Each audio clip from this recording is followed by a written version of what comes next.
ഷാർജയിൽ കഫ്റ്റീരിയയിൽ ജോലി ചെയ്തിരുന്ന മലയാളി യുവാവ് കുത്തേറ്റ് മരിച്ചു. കോഴിക്കോട് താമരശ്ശേരി ചാലക്കര സ്വദേശി നിഷാദാണ് മരിച്ചത്. സംഭവത്തിൽ കരുവമ്പുഴൽ സ്വദേശിയും സഹപ്രവർത്തകനുമായ ഷമീറിനെ പോലീസ് അറസ്റ്റ് ചെയ്തു. വർഷ ഗിരീഷുണ്ട് കോഴിക്കോട്. വർഷ, എപ്പോഴാണ് ഈ കൊലപാതകം നടന്നാണ് മനസ്സിലാക്കേണ്ടത്? നാട്ടിലെപ്പോഴാണ് വിവരം എത്തിയത്? എന്താണ് സംഭവിച്ചത്? എന്താണ് പ്രകോപനം?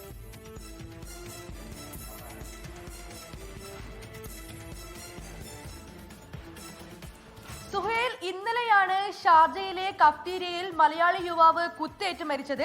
കോഴിക്കോട് താമരശ്ശേരി ചാലക്കര സ്വദേശിയായിട്ടുള്ള നിഷാദാണ് മരിച്ചത്. സംഭവത്തിൽ സഹപ്രവർത്തകനായിട്ടുള്ള ഷമീർ പോലീസ് കസ്റ്റഡിയിലുണ്ട്.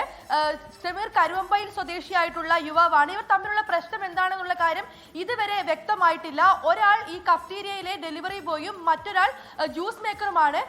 മരിച്ച നിഷാദാണ് ഡെലിവറി ബോയ്, മറ്റേയാൾ ജ്യൂസ് മേക്കറാണ്. ഇവർ തമ്മിൽ എന്തായിരുന്നു പ്രശ്നമെന്നും എന്താണ് ഈ ഒരു അപകടത്തിലേക്ക് നയിച്ചതെന്നുള്ള കാരണം ഇതുവരെ വ്യക്തമായിട്ടില്ല. സംഭവത്തിൽ എന്തായാലും പോലീസ് അന്വേഷണം തുടരുകയാണ്.